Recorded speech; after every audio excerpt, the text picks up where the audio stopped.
মদিনার আকাশে তখন ফজরের আলো ফুটতে শুরু করেছে।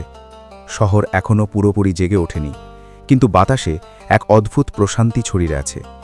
ঠিক সেই সময় এক কণ্ঠ ধীরে ধীরে নীরবতা ভেঙে দিল। হাইয়া আলাস সালাহ। এই আহ্বান শুধু একটি শব্দ ছিল না, এটি ছিল আত্মার ডাক, আল্লাহর দিকে ফিরে যাবার ডাক। ইসলামের শুরুর যুগে নামাজের জন্য মানুষকে ডাক দেওয়ার একটি নির্দিষ্ট পদ্ধতি ছিল না। কেউ কেউ প্রস্তাব করেছিল ঘণ্টা বাজানোর, কেউ বলেছিল আগুন জ্বালানোর, আবার কেউ বলেছিল শিঙ্গা ফুকানোর কথা। কিন্তু এই সব পদ্ধতি অন্য ধর্মের সাথে মিল থাকায় নবী মুহাম্মদ সাল্লাল্লাহু আলাইহি ওয়াসাল্লাম এগুলো পছন্দ করলেন না। তিনি চাইছিলেন এমন একটি আহ্বান যা হবে একান্তই ইসলামের নিজস্ব, যা মানুষের হৃদয়ে সরাসরি আঘাত করবে। ঠিক তখনই এক আশ্চর্য ঘটনা ঘটল। একজন সাহাবী আব্দুল্লাহ ইবনে জায়েদ রাদিয়াল্লাহু আনহু এক রাতে স্বপ্ন দেখলেন।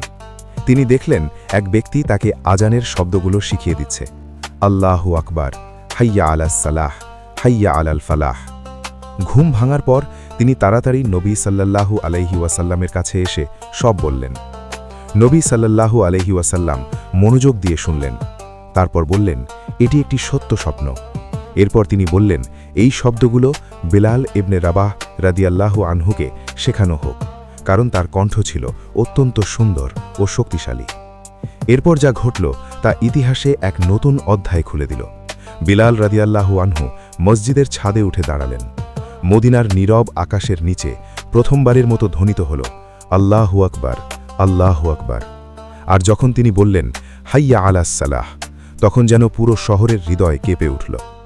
এই আহ্বান শুধু নামাজের জন্য ডাক ছিল না, এটি ছিল আল্লাহর দিকে ফিরে আসার আমন্ত্রণ। মানুষ তাদের কাজ থামিয়ে দিত, দোকান বন্ধ করত, ব্যস্ততা ছেড়ে দৌড়ে আসত, কারণ তারা জানত এটি কোনো সাধারণ ডাক নয়, এটি আল্লাহর পক্ষ থেকে আসা একটি সুযোগ। বিলাল রাদিয়াল্লাহু আনহুর জীবনের গল্প এই আহ্বানের গভীরতা আরও স্পষ্ট করে। তিনি ছিলেন একজন দাস, যিনি মক্কায় ইসলাম গ্রহণ করার কারণে ভয়ঙ্কর নির্যাতনের শিকার হয়েছিলেন। উত্তপ্ত বালুর ওপর শুইয়ে তাকে অত্যাচার করা হতো, তার বুকের ওপর ভারী পাথর চাপিয়ে রাখা হতো।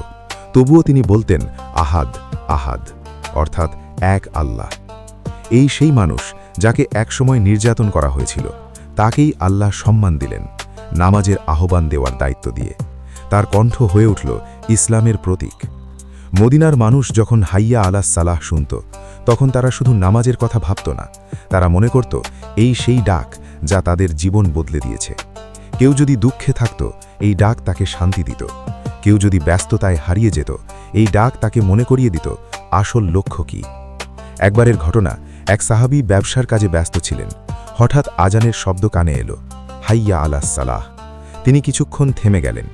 তার সামনে ছিল লাভের সুযোগ, কিন্তু তিনি সব ছেড়ে দিয়ে মসজিদের দিকে হাঁটতে শুরু করলেন। কেউ জিজ্ঞেস করল, আপনি এখন গেলে তো ক্ষতি হবে। তিনি হাসলেন এবং বললেন, যে আমাকে ডাকছে সে যদি আমাকে ডাকে, তাহলে লাভ ক্ষতির হিসেব পরে হবে। এই ছিল সেই আহ্বানের শক্তি।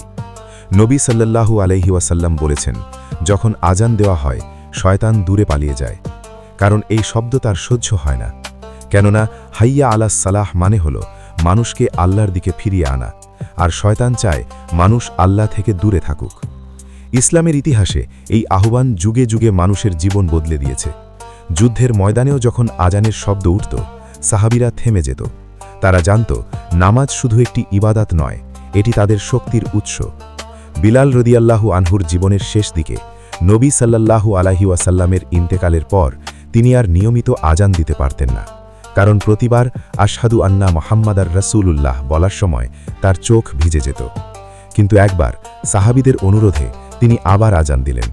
যখন তিনি বললেন, হাইয়া আলাস সালাহ, তখন পুরো মদিনা কেঁদে উঠল, কারণ এই শব্দ তাদের মনে করিয়ে দিল সেই দিনগুলোর কথা, যখন নবী সাল্লাল্লাহু আলাইহি ওয়াসাল্লাম তাদের মাঝে ছিলেন।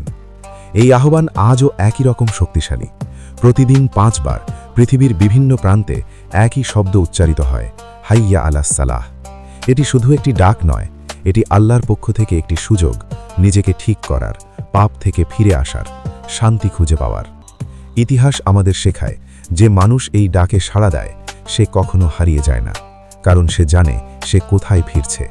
তাই যখন পরের বার তুমি এই শব্দ শুনবে, হাইয়া আলাস সালাহ, তখন মনে রেখো, এটি শুধু মসজিদে যাওয়ার ডাক নয়, এটি তোমার রবের পক্ষ থেকে বলা, এসো, আমি তোমার জন্য অপেক্ষা করছি।